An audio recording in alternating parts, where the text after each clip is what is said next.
So I think I made the point about locusts, that they're not just a menace, but there's a way in which we can write powerful stories.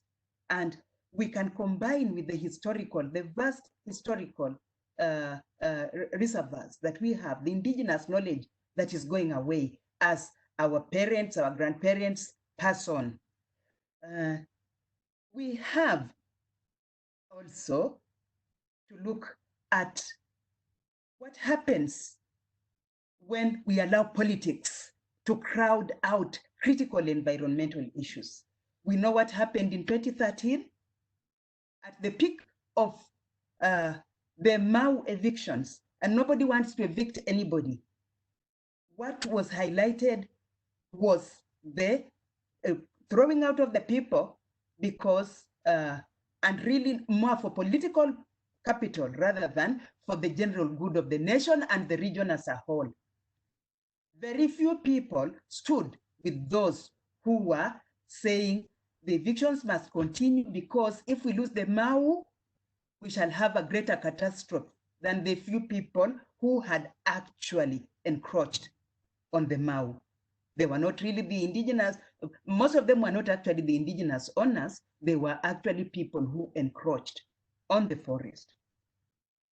Why do we allow the politics to crowd out critical biodiversity issues?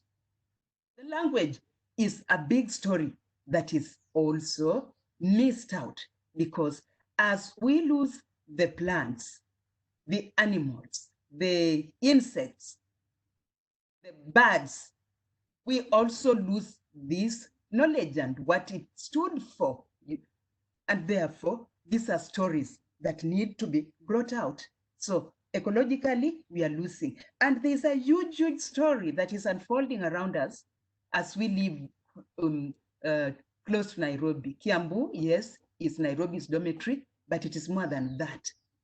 Kiambu is an unfolding disaster as human settlements and huge real estate developments take over agricultural land.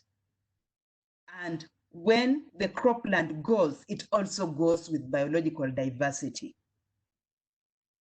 We have not spoken enough, and we are extremely shy about genetic modification of plants.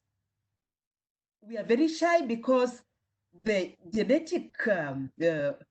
genetically modified crops are an area that is led or occupied or owned by multinationals.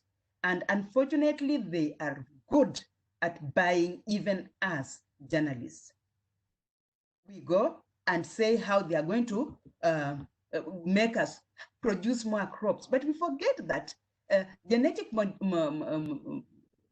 modification, especially of maize, has to go with huge plantations at a time when we have very little land, which would do a lot better with the kind of innovations and stories that we see consistently in the Saturday magazine through, what do we call it?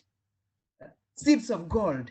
So I could talk forever because I'm very passionate about biodiversity, having grown in the village partially and in the city, so I know both, but in deference to the coordinator, Professor Nyabuga, I'll stop there and maybe intervene later.